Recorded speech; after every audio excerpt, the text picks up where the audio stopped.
안녕하세요. 눈뜨는 인생입니다. 오늘 제가 읽은 책은 뇌 속에 또 다른 내가 있다. 저자는 장동선, 출판사는 아르테입니다. 하나인 나와 수많은 너. 아기들의 삶은 편한 듯이 보여도 그들 역시 우리 어른들과는 다른 수많은 문제들과 힘겹게 씨름하고 있습니다. 삶은 우리가 태어나 몇 주나 몇 달만 지나도 더 이상 예전처럼 순조롭게 흘러가지 않습니다. 예전에는 모르던 새로운 느낌들을 배우게 되죠. 어떤 때는 배가 고프고 또 어떤 때는 너무 춥고 배가 고프고 너무 따뜻하고 또 배가 고프고 혼자라고 느끼고 또다시 배가 고프고 그러다가는 갑자기 주변에 너무 많은 사람들이 몰려 있습니다. 이렇듯 세상은 늘 새로이 적용해야 할 일로 가득합니다. 그리고 불편하게도 너무 자주 배가 고프답니다. 이때 가장 힘든 부분은 이런 불편함을 이겨내기 위해 자신이 할 수 있는 것이 아무것도 없다는 점입니다. 꼭 엄마나 아빠가 와야 문제가 해결되는 것이죠. 다행히도 우리는 매우 일찍부터 그들의 얼굴을 알아볼 수 있으며 또한 어떻게 하면 우리 자신에게 관심을 기울이게 만드는지도 알고 있습니다. 그런데 이 우리가 누구인지에 대해서는 아직 사실 까마득하게 아무것도 모르고 있죠. 아기 시절에 우리는 나라거나 자기 자신이라는 개념을 조금도 떠올릴 수 없습니다. 아기들에게 세상은 그들 자신을 중심으로 하는 하나의 거대한 단체일 뿐 아니라 그들 자신이 곧 세상인 것이죠. 아기들이 어느 정도 자라고 제법 나이를 먹고 제법 똑똑해져서야 비로소 세상 안에는 자신에게 속하지 않는 부분이 있다는 것을 알아차립니다. 그리고 더 많이 자라고 나이가 들고 똑똑해지면서 대체 무엇이 자기 자신을 이루는지 깊이 생각해 보기 시작합니다. 자아는 무엇으로 이루어져 있는가? 그리고 무엇으로부터 우리 자신에 관한 생각을 얻는가? 이것이 철학자와 뇌과학자들이 아기와 차이가 나는 점입니다. 태어나서 1년쯤 지나면 아기의 조그만 뇌는 비록 눈이 여기 딸랑이가 있다는 신호를 보내지 않더라도 여전히 사물이 존재한다는 사실을 깨닫습니다. 딸랑이는 내 눈에 보이지 않을 때에도 분명히 있을 거야. 나는 보지 못하더라도 엄마와 아빠는 딸랑이를 보겠지. 가끔씩 딸랑이를 손에 쥐고 나타내니까. 엄마와 아빠는 혹시 손과 발과는 다른 어떤 것인가? 그들도 나와 같은 그런 것인가? 그러면 세상에서 내가 전부가 아니라는 것인데 나 말고도 다른 나들이 있다고? 세상이 나와 그 밖의 모든 것들로 나뉘어져 있고 자신의 자아 말고도 또 다른 수많은 자아들이 있다는 것을, 그러한 사실을 깨닫는 것, 이것은 정말 대단한 인식입니다. 어쩌면 이것이 우리의 정신 능력의 발달에서 가장 중요한 단계일지도 모릅니다. 뇌는 세상이 자아와 수많은 상대로 나뉘어 있다는 사실을 깨달은 후에는 세밀하게 분류하기 시작합니다. 1살 반에서 2살 정도가 되면 뇌는 거울을 통해 자기 자신을 알아볼 수 있습니다. 개와 고양이는 소위 거울 테스트에서 짖고 으르렁거리는 것으로 통과에 실패합니다. 이 동물들은 거울에서 보고 있는 것이 자기 자신이라는 것을 알아차리지 못하는 것이죠. 침팬지와 오랑우탄은 그 테스트를 통과하지만 고릴라는 그러지 못합니다. 까치와 개와 앵무새 같은 멋종류의 새들도 자기 자신의 모습을 보고 있다는 것을 압니다. 만약 당신이 배의 난간에서 거울을 바닷속으로 빠뜨린다면 돌고래들은 자기 자신의 모습을 보며 미소를 지을 수 있게 되어 기뻐할 게 확실합니다. 그러므로 아기의 어린 뇌는 자아인식을 매우 잘 해내는 셈입니다. 아이들은 다른 사람도 자기 자신과 같지만 그럼에도 어떤 독자적인 존재라는 것을 알고 있습니다. 독자적인 생각, 감정, 소망을 가지고 있는 것이죠. 이렇게 구분하는 것은 중요합니다. 일단 남들과 경계를 짓는 것을 통해 비로소 우리는 자신이 누구인지 이해하기 때문입니다. 우리의 자기 자신은 우리와 다른 사람들 사이에 상호작용으로부터 성장합니다.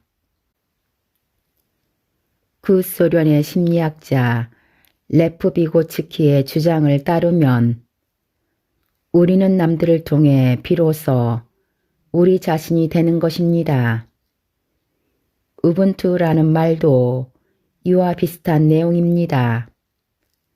아프리카의 반투 언어로 한 사람은 다른 사람을 통해서만 사람이 된다는 공동체 의식을 나타내는 말입니다. 흔들리는 세상과 나, 자기 몸을 스스로 간지려 본 적이 있나요? 다시 한번 해보면 알겠지만 당신은 웃지 않을 게 틀림없습니다. 절대 통하지 않아요. 찰스 다윈도 이미 자기 몸을 간지리는 경우에는 놀라게 하는 요인이 일어나지 않는 것으로 추정했습니다. 우리는 곧 발바닥이나 겨드랑이에 근질거리게 하는 것이 와닿는 것이라는 사실을 알기 때문이죠. 그래서 런던 대학의 뇌과학자인 사라 제인 블랙모어는 1998년에 시작과 실제로 간지리는 과정 사이에 임의적인 시간차가 나는 간질이라는 기계를 만들어냈습니다.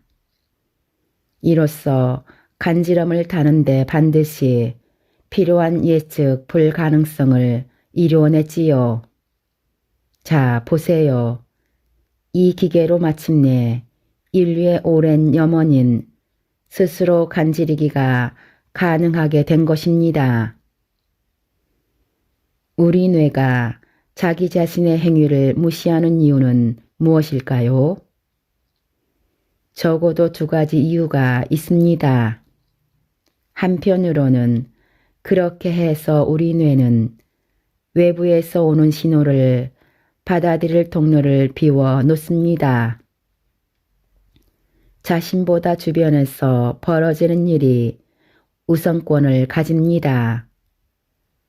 배고픈 검치 호랑이는 우리가 스스로 간지리기를 끝낼 때까지 기다려주지 않거든요. 스스로 유발한 자극이 뇌에 지나친 부담을 주었다면 인류의 진화사에서 종종 불행한 결말이 났을 것입니다. 다른 한편으로 이렇게 차별하는 것은 우리 자신과 주변 환경을 구분하는 데도 도움이 됩니다. 예컨대 당신의 손이 컨베이어 벨트에 의해 옮겨지느냐 아니면 당신이 몸소 팔을 밀어 옮겨 놓느냐에는 차이가 있습니다. 능동적인 움직임을 위해서는 당신은 스스로 근육을 조정해야 하며 이에 당신의 뇌는 수출 신호 복사라고 불리는 백업 신호를 따로 만들어 그렇게 해서 전송합니다. 즉, 당신의 뇌는 당신 자신이 유발하는 모든 것에 관해 정확히 알게 됩니다. 이로써 우리 뇌는 수출 신호 복사가 나야 하고 알려주는 자신의 행동과 외부에서 일하는 조작을 구분하기 위한 대단히 효과적인 수단을 얻습니다. 백업 신호가 없다면 외부에서 일어난 조작이고 백업 신호가 있다면 스스로가 조작해서 일어난 행동이라는 것을 알게 되는 것이죠. 그러나 어쩌면 자신과 외부 세계를 분리하는 것은 우리가 믿고 있는 만큼 그리 엄격하지 않을지도 모릅니다. 여기에 주의해 볼 만한 게 있습니다. 이제부터 다루는 주제는 확실한 지식은 얼마 되지 않는데 반해 수년 전부터 생겨난 통속 과학적인 내용은 엄청나게 많습니다. 바로 거울신경세포에 관한 내용입니다. 객관적인 사실은 원숭이의 뇌에는 자신이 직접 먹이를 쥐거나 다른 동물의 먹이를 쥐는 것을 지켜볼 때 활성화되는 신경세포들이 있다는 것입니다. 만약 그 신경세포들이 두 경우에서 동일하게 활성화 패턴을 보여준다면 우리는 그 세포들을 거울신경세포라고 부릅니다. 그 세포들이 다른 동물의 행동을 지켜볼 때 본인이 그 행동을 수행하는 것처럼 반응하고 뇌에서 반사해 주기 때문입니다. 이것이 우리가 알고 있는 지식의 거의 전부이며 이제부터는 근거가 다소 모호한 억측의 세계로 들어서게 됩니다. 뮌헨 대학의 실험심리학자 시모네 쉬츠 모스바흐는 뇌의 운동 중추에서의 활성화가 우리가 직접 행동하느냐 아니면 다른 사람의 행동을 지켜보기만 하느냐에 따라 달라진다는 사실을 입증했습니다. 우리가 직접 행동할 때 운동 중추에서의 활성화는 훨씬 더 낮게 조절되어 있습니다. 순전히 지켜보기만 하면 활성화가 그리 심하게 떨어지지 않습니다. 따라서 기본적으로 이것은 처음에 예를 들었던 간지리기의 경우와 같습니다. 즉, 뇌에게 자기 자신의 능동적인 동작은 자기 자신과 남을 구분하기 위한 중요한 정보 원천이 되는 것이죠.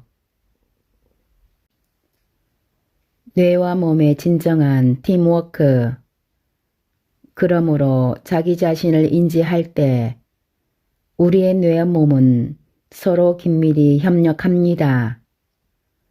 우리가 오랫동안 생각해왔던 것보다 더 긴밀하게 말이죠. 가령 당신이 새로운 종류의 운동을 시작하고 또 가능한 한 빨리 전형적인 동작들을 익히려 한다고 가정해 봅시다.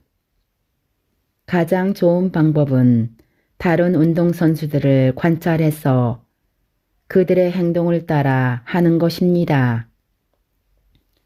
몸을 움직이는 것을 통해 당신의 뇌는 그것과 연관된 조종 신호를 훨씬 잘 저장할 수 있습니다. 이것은 심지어 당신이 실제로는 아무것도 보지 않을 때도 성공적으로 작동합니다. 튜빙겐 대학의 안토니오 까질레와 마르틴 기제는 실험 참가자들이 그들과 함께 특정한 행동을 훈련하기 전에 그들의 눈을 붕대로 가렸습니다. 나중에 그들의 눈에서 붕대를 풀어주자 실험 참가자들은 어떤 동작을 자신이 직접 연습했으며 어떤 동작을 하지 않았는지 아주 정확히 알아냈습니다. 눈으로 보고 배운 것보다 몸으로 배운 것이 더 효과적이지요. 몸이 뇌에게 말하자면 눈이 되어 주었기 때문입니다. 우리가 어떤 상황을 판단할 때에도 몸이 자주 개입합니다. 그래서 프로농구 선수들은 공의 궤도를 그들의 트레이너들보다 더 잘 예측할 수 있습니다. 트레이너들은 비록 공이 날아가는 장면을 훨씬 더 자주 보지만 대신 전문적인 몸 감각이 더 약하기 때문입니다. 우리가 지금 느낌을 다루고 있으니 한번 물어보죠. 당신은 어떤 때 언덕이 더 가파르다고 생각하나요? 홀가분한 몸으로 언덕을 바라볼 때인가요?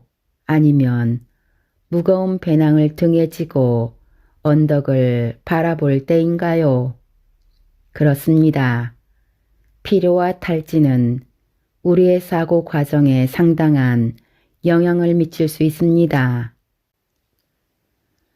미국 러커스 대학의 매기 스프라가 뇌와 몸의 팀워크에 관한 매우 흥미로운 실험을 했습니다. 그녀는 실험 참가자들에게 조그만 발광 반점들을 부착시켰습니다.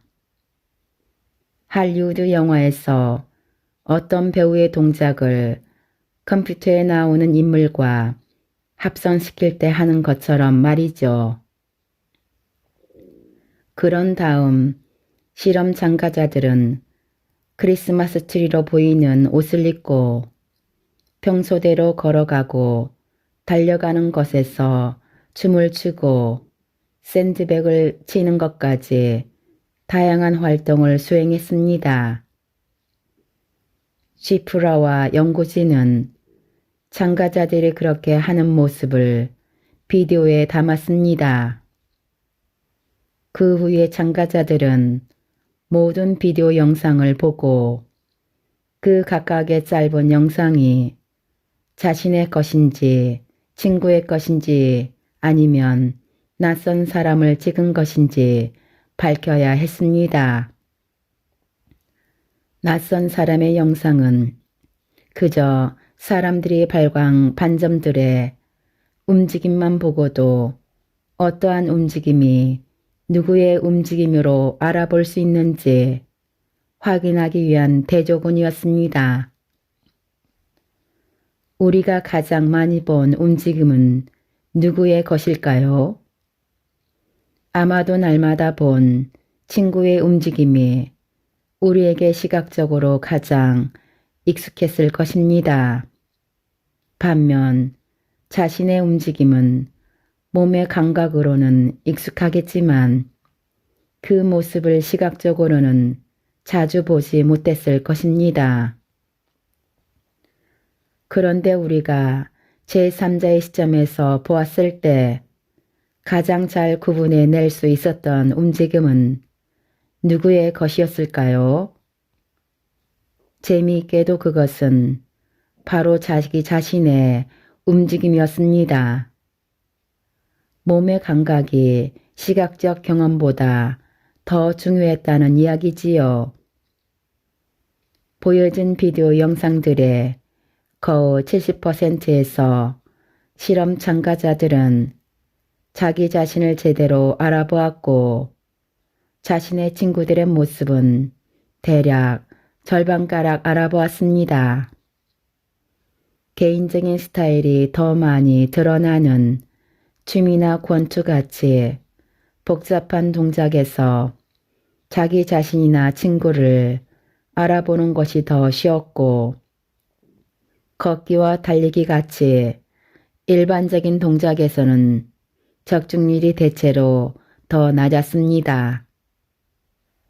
같은 동작을 보더라도 늘 제3자의 시점에서 보는 동작들이 자기 자신의 시점에서 자기 자신을 내려다보는 것 같은 동작들보다 더 적중률이 높았습니다. 신기하게도 우리는 우리 자신의 동작을 알아맞힐 때조차도 마치 우리들 밖에서 우리를 관찰하는 듯한 시점에서 더 잘 알아보았다는 이야기입니다. 느낌은 근육이 만든다. 당신은 이제 이렇게 항변할지도 모르겠군요. 우리 자신의 몸을 움직이는 것을 알아볼 때 우리 몸의 감각이 가장 중요하다는 것은 그다지 놀라운 일이 아니라고요. 하지만 몇몇 고전적 철학자들에 따르면 우리의 정신이 우리의 몸을 조종하는 것 아니었나요?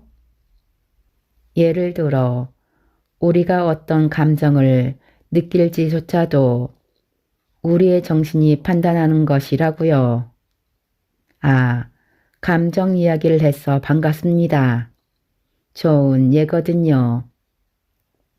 우리가 먼저 감정을 느껴서 몸이 반응하는 것일까요? 아니면 몸의 느낌을 보고 우리의 뇌가 어떤 감정을 느낄지 판단하는 것일까요? 제가 가장 좋아하는 감정은 물론 기쁨입니다.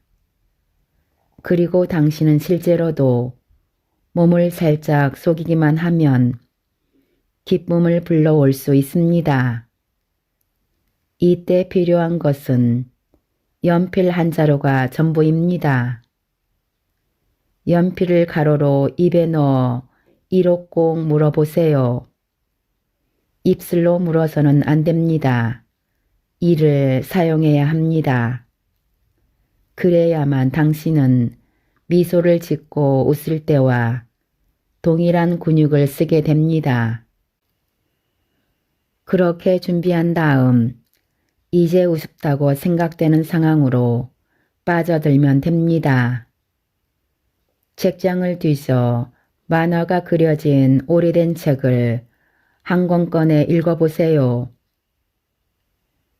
비르츠부르크 대학의 프루츠 슈트락이 1988년에 얻어낸 결과에 따르면 당신은 입에 연필을 물고 있을 때가 그렇지 않을 때보다 훨씬 더 즐겁다고 여길 것입니다.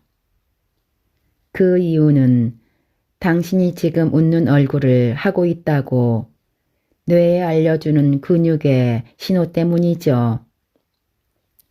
뇌는 이렇게 생각합니다.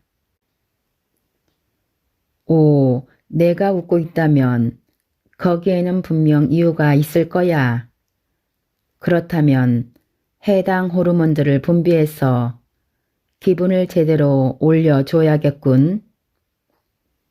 따라서 학문을 연구하는 연구자들 사이에서 안면 피드백이라 불리는 이 자기 제어 기능은 몸의 상태에서 실제의 정서적 상태를 불러일으킵니다. 이것이 제대로 적중할 것이므로 나는 여기에 이어 또 하나의 연구 결과를 소개하고자 합니다. 사랑에 빠진 연인들이 몇 시간 동안이나 서로의 눈을 들여다보는 것을 신기하게 여긴 적이 분명 있을 테지요.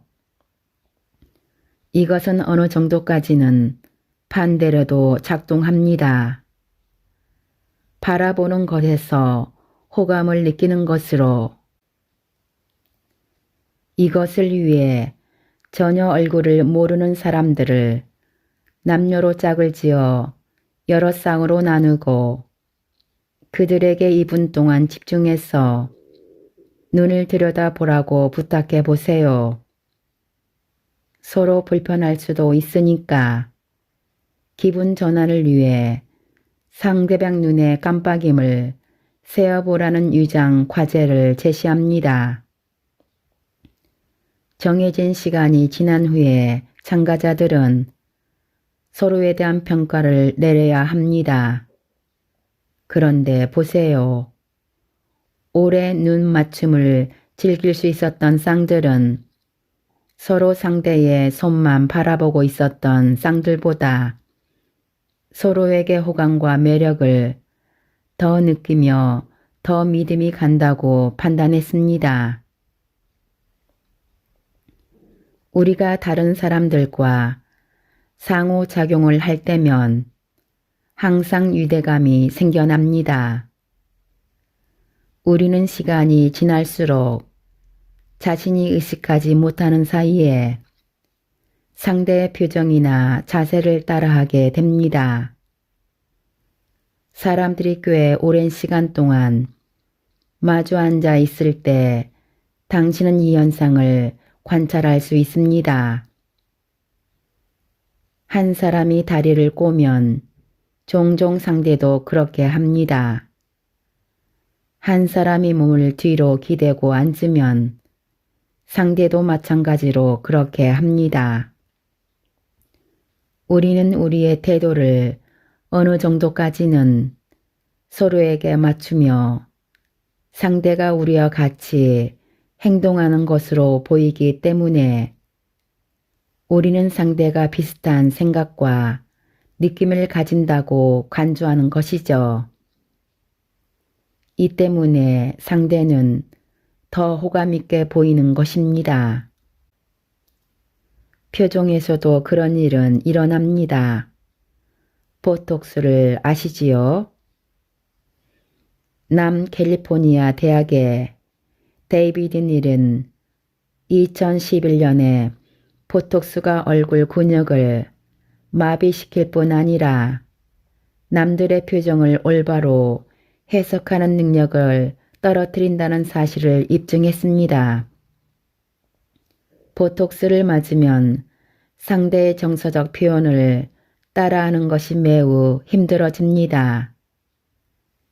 시각적 신호와 근육이 알려주는 정보가 함께 작용하지 않으면 우리 뇌는 얼굴이 찌푸려지고 질룩거리는 것이 무엇을 의미하는지 더 이상 정확히 알아차리지 못합니다. 따라서 보톡스는 말 그대로 공감하는 능력을 마비시키는 것입니다. 하지만 놀랍게도 이 신경 독소는 제대로 사용하기만 하면 기분을 좋게 해줄 수도 있습니다. 보톡스를 이용해 주름 근육이 펴지면 분노의 주름만 사라지는 것이 아닙니다. 함부르크에서 진행된 한 연구에서는 환자들의 우울증 증상도 절반으로 떨어졌습니다. 병적인 울적함의 신체적 징후가 사라지면 울적함 자체도 줄어드는 것으로 보입니다. 이것이 전부가 아니랍니다. 자신감을 주는 자세, 파워 포징이라는 용어가 있는데요. 이면에는 부작용이 없고 합법적인 데다 공짜인 도핑이 숨겨져 있습니다. 당신은 슈퍼맨처럼 느껴보고 싶은가요? 그렇다면 그냥 그와 똑같은 자세를 취하기만 하면 됩니다. 다리를 벌리고 몸을 똑바로 세우고 가슴을 내밀고 팔을 허리에 대고 버티세요. 이제 시작이군 하고 생각하는 당신은 강인하고 위험도 헤쳐나갈 수 있다고 느끼게 되죠. 이와 반대로 당신이 몸을 작게 만들면 당신의 정신도 움츠러들어 용기를 잃고 맙니다. 당신이 시험, 면접 혹은 임금 협상 같은 중요한 일로 앞두고 있다면 평소보다 더 자신감 있게 행동하세요. 따라서 뇌는 명령만 내리는 것이 아니라 몸이 알려주는 정보를 받아들여 정신 상태를 거기에 맞게 적응시킵니다. 지금까지 뇌 속에 또 다른 뇌가 있다 였습니다. 우리는 다른 사람을 어떻게 인지하는가에서 일부 요약 발췌하여 읽어드렸습니다. 눈뜨는 인생의 리뷰 한마디는 아래 댓글에 있습니다. 감사합니다.